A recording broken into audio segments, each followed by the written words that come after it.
थे और उन्होंने एक कार्यक्रम किया था।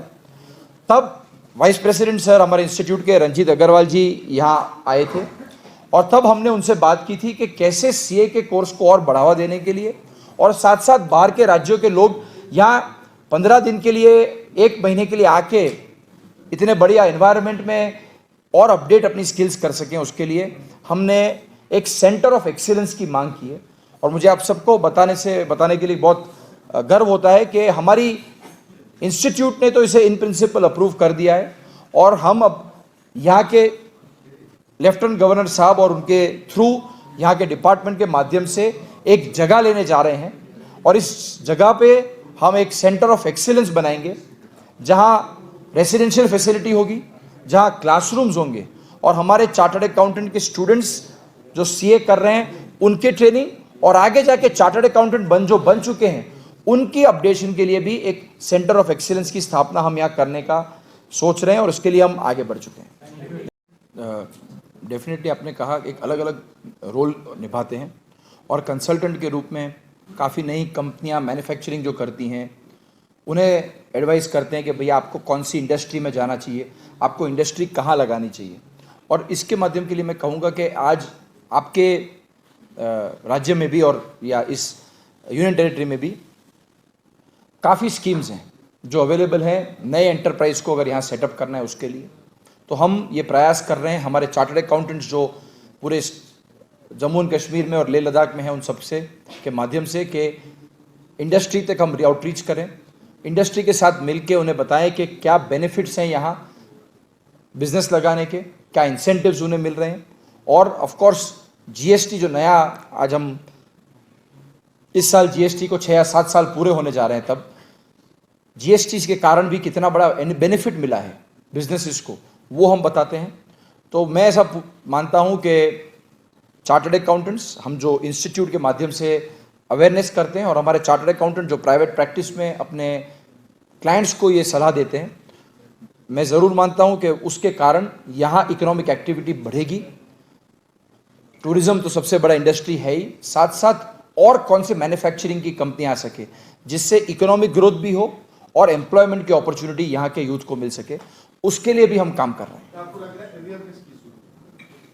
लग रहा है कि यहाँ पे लोगों को पता नहीं है अवेयरनेस की बहुत ज़्यादा ज़रूरत है यहाँ के लोगों में और बाकी के राज्यों में कि आप यहाँ आके भी अगर आप यूनिट लगाते हैं या यहाँ आके आप कोई इंडस्ट्री लगाते हैं तो उससे आपको भी क्या बेनिफिट हो रहा है और यहाँ के पॉपुलेशन को भी क्या बेनिफिट होगा। तो उसके अवेयरनेस के लिए भी हम पूरा काम कर रहे हैं। Thank you. कोर्स मैं सिर्फ आप सबके बेनिफिट के लिए बता सकूं कौन चार्टर्ड अकाउंटेंसी कर सकता है। तो आज 10वीं स्टैंडर्ड के बाद आप फाउंडेशन के लिए रजिस्टर कर सकते हैं। यानी समझिए कोई भी विद्यार्थी है जो कॉमर्स पढ़ रहा है 11वीं और 12वीं कक्षा में, वो चार्टर्ड अकाउंटेंसी के लिए रजिस्टर करता है। उसकी 12वीं की परीक्षा होने के बाद हम फाउंडेशन की एग्जाम साल में अब 2 बार कंडक्ट करते हैं, जून में और दिसंबर में।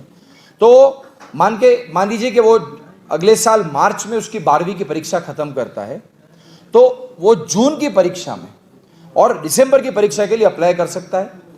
वो उसकी तैयारी करे, उसका सारा स्टडी मटेरियल हम उसे प्रोवाइड करते हैं और उसे कहीं नहीं जाना है, वो बुक्स उसके घर पे हम डिलीवर करते हैं।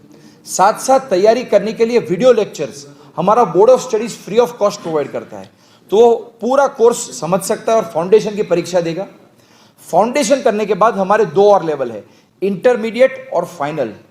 फाउंडेशन के बाद उसे इंटरमीडिएट करना है 1 साल के बाद, जिसमें 6 परीक्षाएं हैं, 2 ग्रुप हैं, नए कोर्स की बात कर रहा हूं, 3 और 3। इंटरमीडिएट करने के बाद उसे आर्टिकलशिप कर देती हैं। आर्टिकलशिप यानी जिसे आप सब इंटर्नशिप के नाम से जानते हैं, 2 साल एक सीए के अंडर उसे काम करना है, वहाँ उसे प्रैक्टिकल ट्रेनिंग लेनी है। 4 सब्जेक्ट्स हैं जो सेल्फ पेस्ड मॉड्यूल ऑनलाइन माध्यम से उसे सीखने हैं, उसकी परीक्षा भी उसे ऑनलाइन देनी है। और उसके बाद फाइनल लेवल का एग्जाम है जो आर्टिकलशिप खत्म होने के 6 महीने बाद वो दे सकता है। और उस परीक्षा में 6 सब्जेक्ट हैं, 3 एक ग्रुप में, 3 दूसरे ग्रुप में। तो ये देखते हुए 4 साढ़े 4 साल में 12वीं कक्षा के बाद वो चार्टर्ड अकाउंटेंसी कर सकता है। और चार्टर्ड अकाउंटेंसी करने के साथ साथ वो बैचलर यानी बीकॉम या किसी और अंडर ग्रेजुएट का कोर्स भी कर सकता है।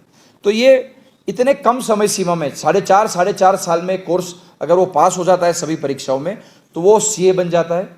और जैसा मैंने आपको कहा, इसकी लागत या इसकी कॉस्ट जब हम 75% फी वेवर दे रहे हैं तो ये पूरे कोर्स की कॉस्ट 50,000 रुपये से भी कम है।